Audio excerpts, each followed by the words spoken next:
আসসালামু আলাইকুম রহমতুল্লাহি ওয়া বারাকাতুহু। প্রিয় শিক্ষার্থী বন্ধুরা, এখন আমি তোমাদের সামনে গণিতের একটি সমাধানের জাদুকরী সমাধান নিয়ে উপস্থিত হয়েছি। জাদুকরী সমাধান অর্থাৎ তার মানে হলো একটা অঙ্কের সমস্যা সমাধান করতে গিয়ে অনেকেরই খুবই কঠিন মনে হয় অনেকের কাছে, অথচ এই সমস্যাটারই অত্যন্ত সহজ পদ্ধতিতে আমি তোমাদের একটি সমাধান দিয়ে দিচ্ছি। খুব মনোযোগ সহকারে বিষয়টি যদি তোমরা দেখো, তাহলে এই সমস্যাটা খুবই সহজভাবে তোমরা সমাধান করতে পারবে। তাহলে পরীক্ষায় তোমাদের অনেক সময় এরকম একটা প্রশ্ন আসে যে ক্রমিক সংখ্যা অর্থাৎ ধারাবাহিক ক্রমিক সংখ্যা কীরকম, যেমন প্রশ্নে বলা হয় যে 5টি ক্রমিক জোড় সংখ্যার সমষ্টি 5টি অথবা 6টি অথবা 7টি জোড় সংখ্যা অথবা বিজোড় সংখ্যার সমষ্টি দেওয়া থাকে। প্রশ্নে বলা হয় যে ছোট সংখ্যাটি কত। যেমন আমি আবার বলছি, যেমন এরকম দেওয়া থাকতে পারে যে 5টি ক্রমিক জোড় সংখ্যার যোগফল এত, অথবা 5টি ক্রমিক বিজোড় সংখ্যার যোগফল এত হলে ছোট সংখ্যাটি কত। প্রশ্নটা এরকম। তো এক্ষেত্রে দেখা যায় অনেকেই বিভিন্নভাবে করে থাকে, অনেক জটিলতার মধ্যে পড়তে হয়, অনেক জটিলতার মধ্যে পড়ে জটিলভাবে সমাধান করে থাকে। এইটারই আজকে আমি এমন একটা সমাধান দেব যেটা অত্যন্ত সহজ। এজন্যই বলছি জাদুকরী সমাধান। খুবই সহজভাবে তোমরা এটা সমাধান করতে পারবে। যেমন দেখো, আমি একটা উদাহরণ দিচ্ছি। যেমন একটা অঙ্ক এরকম থাকলো যে বলা হলো যে 5টি জোড় সংখ্যার ক্রমিক জোড় সংখ্যার সমষ্টি 80। দেওয়া থাকলো যে 5টি জোড় সংখ্যা ক্রমিক জোড় সংখ্যার সমষ্টি 80 হলে ছোট সংখ্যাটি কত, অর্থাৎ প্রথম সংখ্যাটি কত। প্রশ্নটি আবার বলছি যে 5টি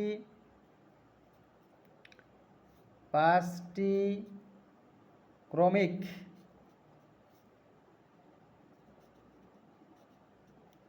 জোড় সংখ্যার সমষ্টি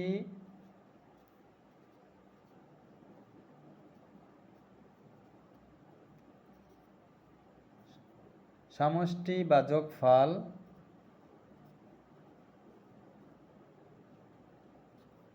80 হলে ছোট সংখ্যাটি কত।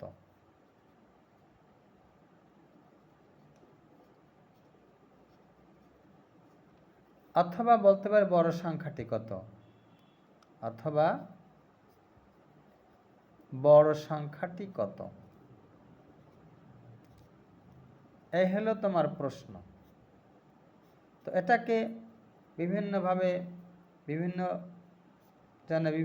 করে থাকে, যেটা অনেকের কাছে কঠিন মনে হয়, সময় বেশি লাগে। হয়তো এটা এমসিকিউর মধ্যে আসলো, এখন তো সময় বেশি নেওয়া যাবে না, অল্প সময়ে তোমার সমাধানটা করতে হবে। তো এক্ষেত্রে আমি তোমাদের একটা সূত্র দেব, যেটা এর আগে কেউ কখনো দেয়নি অথবা কারো পক্ষে দেওয়া সম্ভব না।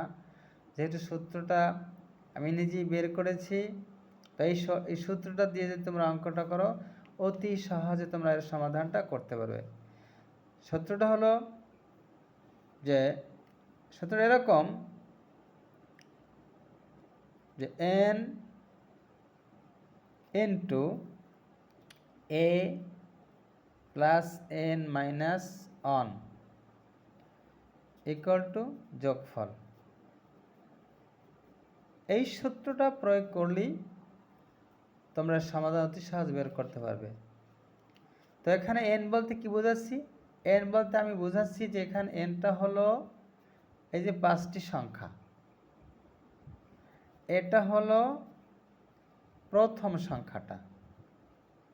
তার প্রথম সংখ্যা যদি আমরা বের করতে পারি, তার প্রথম সংখ্যাটাই তো ছোট সংখ্যা। আর প্রথম সংখ্যাটা বের করলেই আমরা ছোট সংখ্যাটা বের হয়ে গেল। এখন এখানে তুমি যদি মানটা বসিয়ে দাও যে n ইকুয়াল টু 5, এটা তো আমাদের বের করতেই হবে, এর মান তো জানা নাই, এর মানটি আমাদের বের করতে হবে, তাহলে আমরা প্রথম সংখ্যাটা পেয়ে গেলাম।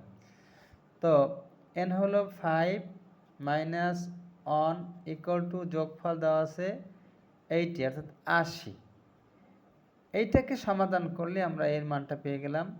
তাহলে এখানে আমরা পাইলাম 5 ইন্টু a প্লাস 5 থেকে 1 বিয়োগ করে আসে 4 ইকুয়াল টু 80। বা আমরা যদি 5টাকে ওদিকে নিয়ে যাই, ডান দিকে নিয়ে যাই, তাহলে থাকলো বামে a প্লাস 4 ইকুয়াল টু, যেহেতু গুণ আছে ডান পাশে গেলে এটা ভাগ হয়ে যাবে, অর্থাৎ 80 ভাগ 5।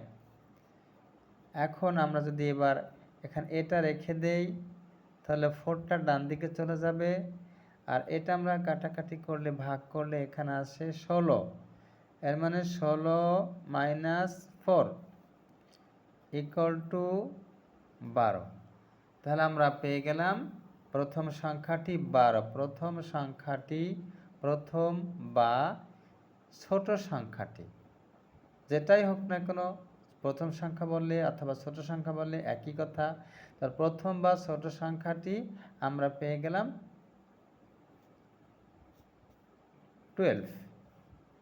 উত্তরটা হয়ে গেল। এখন যদি বলা হয় যে বড় সংখ্যাটি কত, এজন্য আমরা আরেকটা সূত্র ব্যবহার করতে পারি। সেই সূত্রটা হলো বড় সংখ্যাটি, বড় সংখ্যা। বড় সংখ্যা বের করতে সূত্রটা হলো a plus 2 into n minus 1। এখানে আমরা এখন মানটা বসাই দিই। a আমরা পাইলাম 12 প্লাস 2 ইন্টু n হলো 5 minus 1 equal to 12 plus 2 into 5 থেকে 1 বিয়োগ করলে আসলো 4 ইকুয়াল টু 12 প্লাস 4 দুগুণে 8, এর মানে হলো 20। অর্থাৎ বড় সংখ্যাটি বা শেষের সংখ্যাটি, বড় বা শেষের যেটাই বলি না কেন, বড় বা শেষের সংখ্যাটি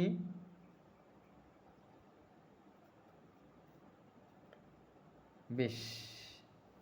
এই হলো তোমাদের সমাধান। কত সহজ। এখন এখানে যোগ জোড় সংখ্যা হোক আর বিয়োগ বিজোড় সংখ্যা হোক, জোড় বিজোড় যেটাই হোক না কেন, একইভাবে তুমি এটা সমাধান করতে পারবে এই সূত্রের মাধ্যমেই। অর্থাৎ ছোট সংখ্যার ক্ষেত্রে বা প্রথম সংখ্যাটার ক্ষেত্রে আমরা এই সূত্র ব্যবহার করতে পারি, আর বড় সংখ্যাটির ক্ষেত্রে প্রথম সংখ্যা বের করার পরে বড় সংখ্যাটির ক্ষেত্রে বা শেষের সংখ্যাটির ক্ষেত্রে আমরা এই সূত্র ব্যবহার করতে পারি। তাহলে আমাদের সমস্যাটা অত্যন্ত সহজভাবে সমাধান হয়ে গেল। আশা করি ব্যাপারটি তোমরা বুঝতে পেরেছ। মনোযোগ দিয়ে খেয়াল করলে অত্যন্ত সহজ পদ্ধতি, সময় বেশি লাগবে না, অল্প সময়ের ভিতরে সমাধানটা বের হয়ে যাবে ইনশাল্লাহ।